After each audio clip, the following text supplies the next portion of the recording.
Now, how do you do audio-visual on the radio, you ask?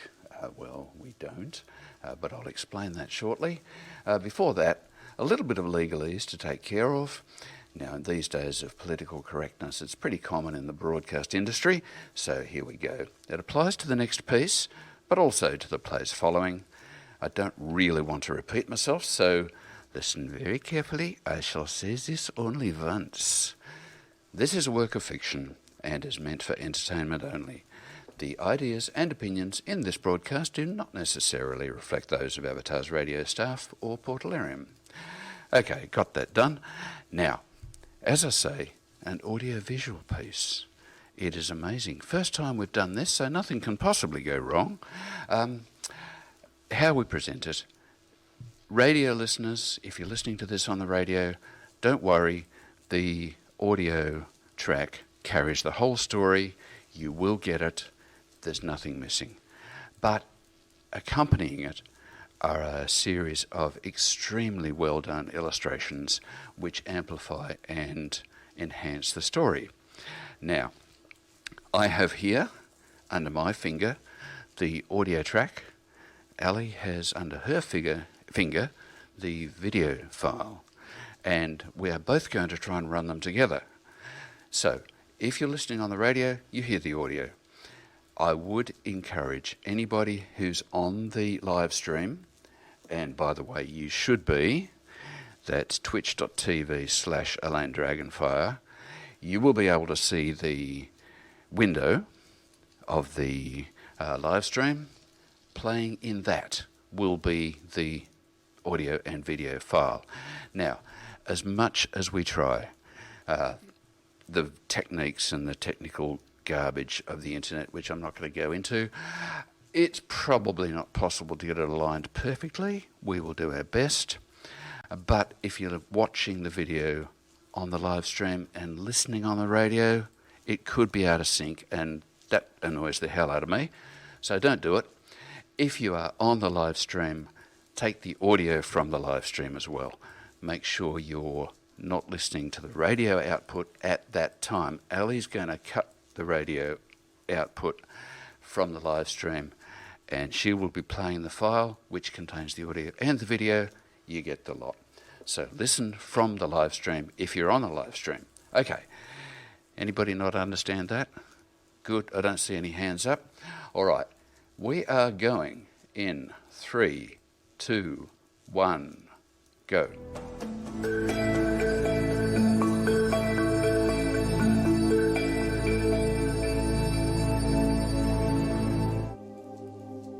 White Pony Productions presents 3D Portal Adventure, a cross-time cafe tale.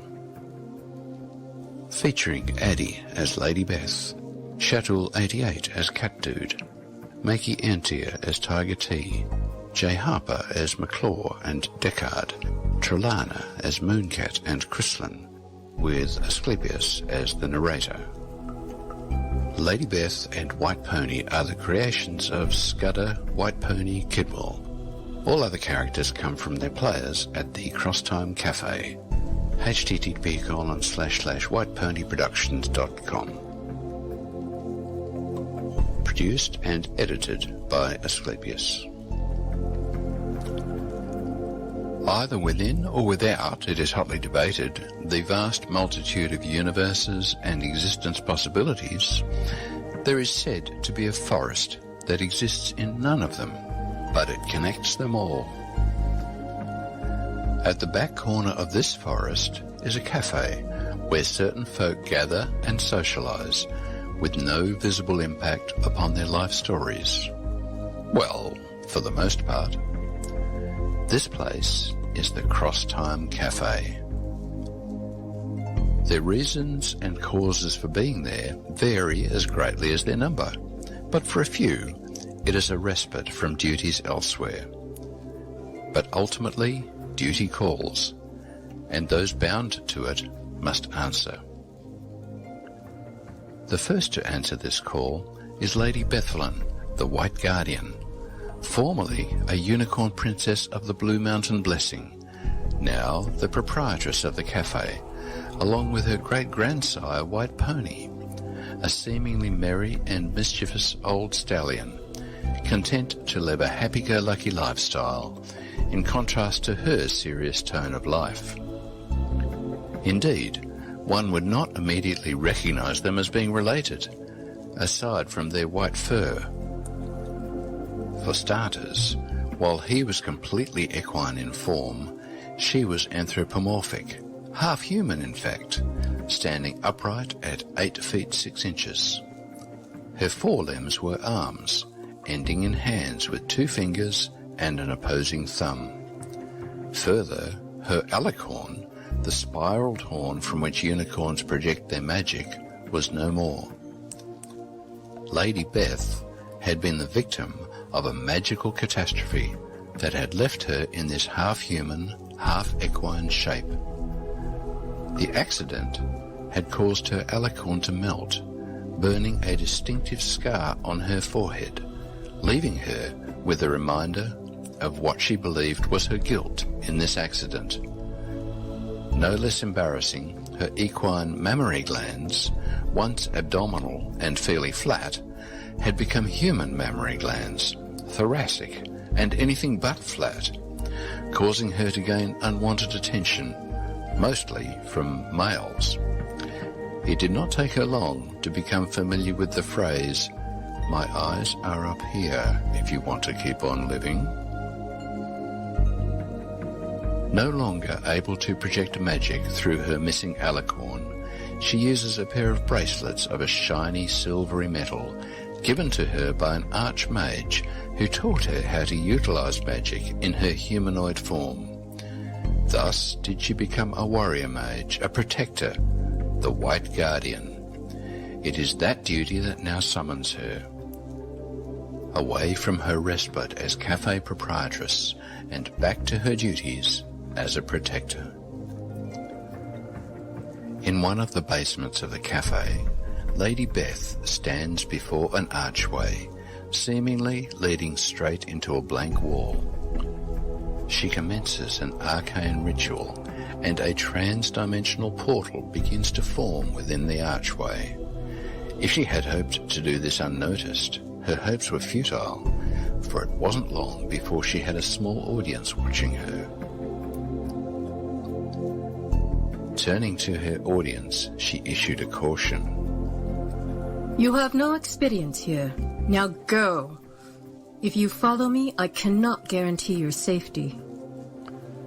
A boldly striped royal tiger, named Tiger T, spoke up. "I'd like to be of assistance, but I trust your abilities and judgment of risk. Still, wouldn't it be more safe to take someone with you than to go alone?" A fairly leonine figure with stripes covering half of his body named Cat Dude, who was also in the audience, climbed the stairway to stand beside her. "My lady, life has only one guarantee for me, that it will someday end. Much as I wish that day to be far in the future, the importance of life is not derived by its length, but by the quality with which it is lived. You once asked us how brave we were, and I dared to say, as brave as you need me to be. Time for me to put up. One last thought before we enter. I do not come to follow or to lead. Be it your pleasure, please let me walk beside you." Lady Beth gave a barely perceptible nod, saying, "First, I will wait here for 1 hour for you to gather your equipment and survival supplies. If you are not here, this portal is closed. Second, this is not a vacation or a date. Keep your emotions in check. I need you to help protect my arsh, not stare at it." A voice from the back of the room muttered, "Apparently Lady Beth has to take on a speech impediment when using vulgar language." "Understood, Lady Beth," replied Tiger T. He ran off immediately to gather what may be of help, returning after a couple of rushed minutes with a medium-sized backpack filled with a few bottles of water, some high-density food bars, a 1-gallon lightweight pot, a first aid kit, a small tent, a pocket knife, a lighter, and a towel. I've got my sturdy cargo pants and jacket too. He grinned, wearing a belt with a folding spade attached to it. Donning a base cap, he said, Okay, I think I'm ready to go.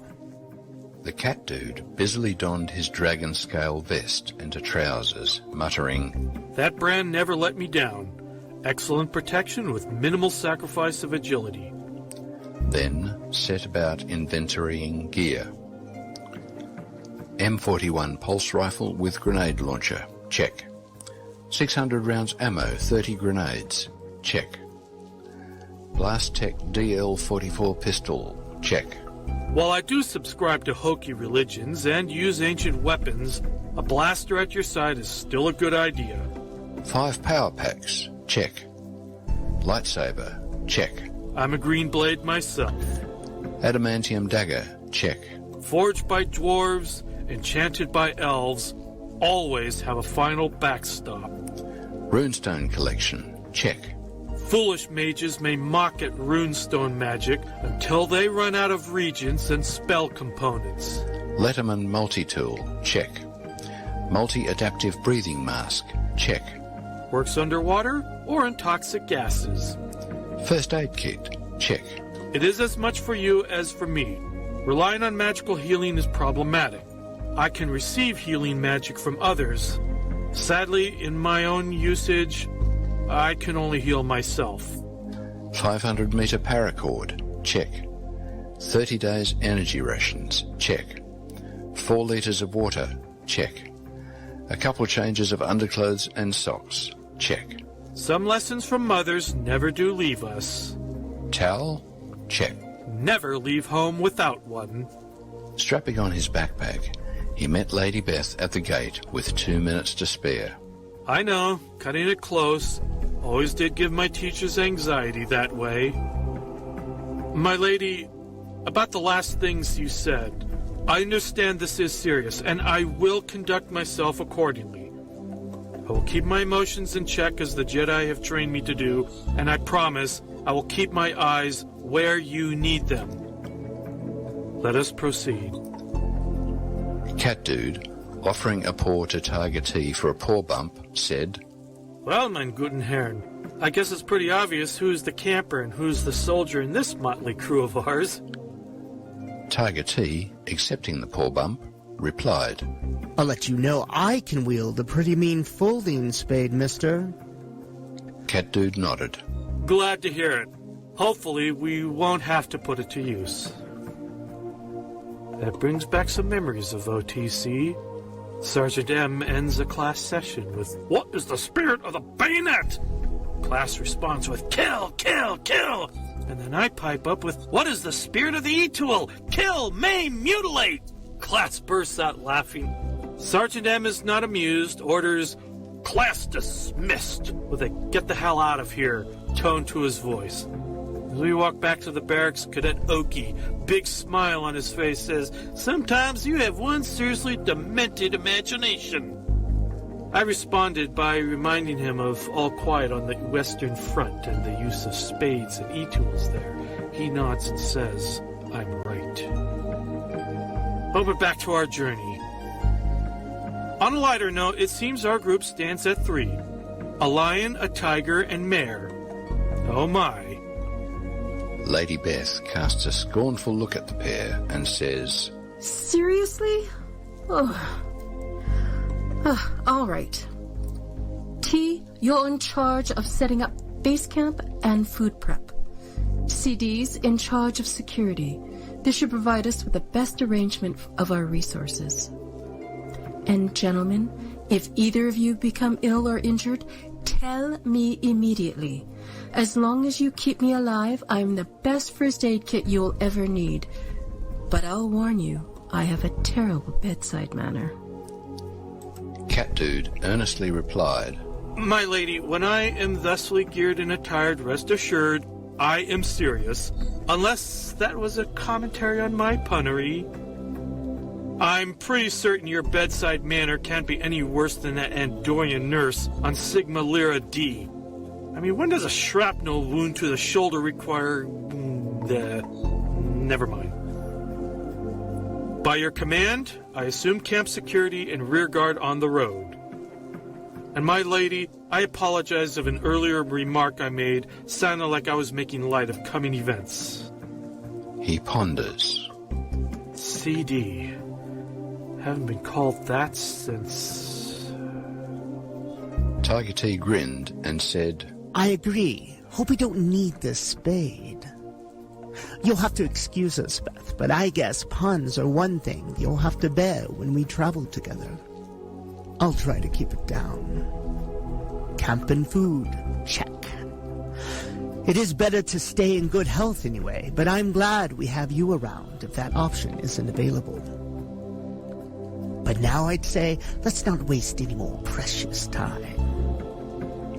Tiger T clicked his heels together and followed Beth onto the portal stairs. A noble cheetah lioness, Mooncat, waved from the sidelines. Have fun storming the castle, or whatever. McClaw, a white tiger in the audience, offered Beth a small device. I have duties here, but activating that should generate a signal I can home in on. And if there isn't too much interference, it'll act as a transceiver, so you can request special equipment or resupply too. A grey chacat, Chryslin, also waved at the trio.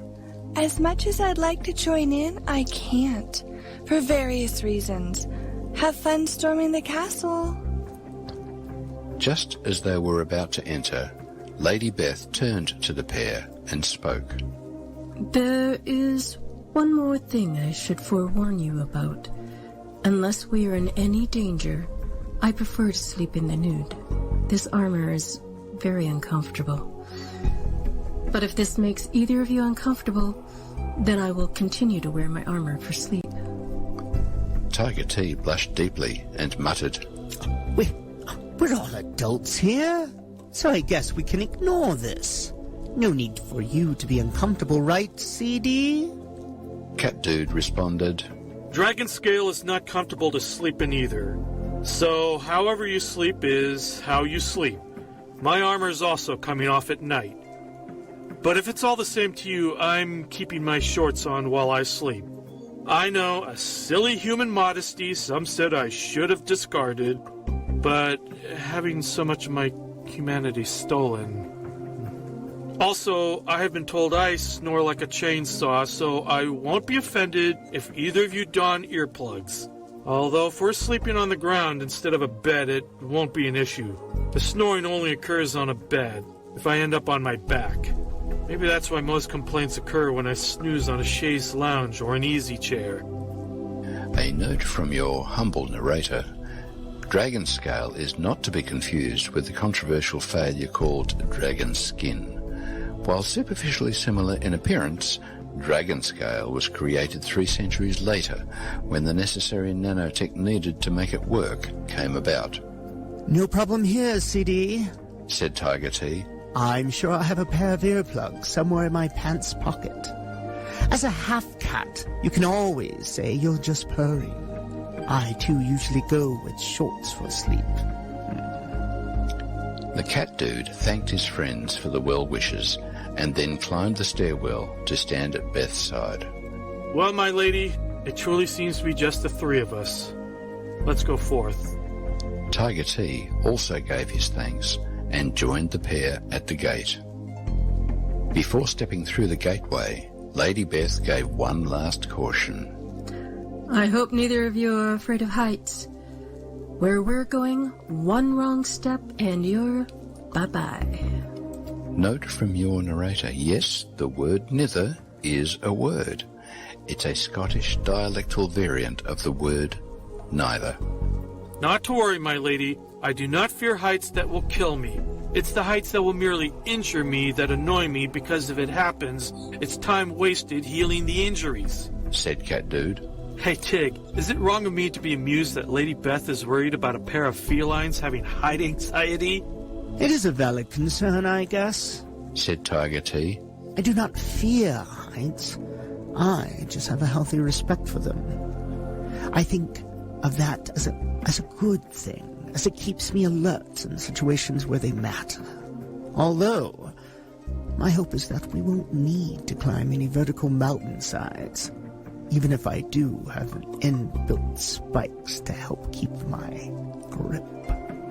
At least we always land on our feet, said Cat Dude with a chuckle. This concludes Chapter 1 of Portal Gate Adventures. More to follow.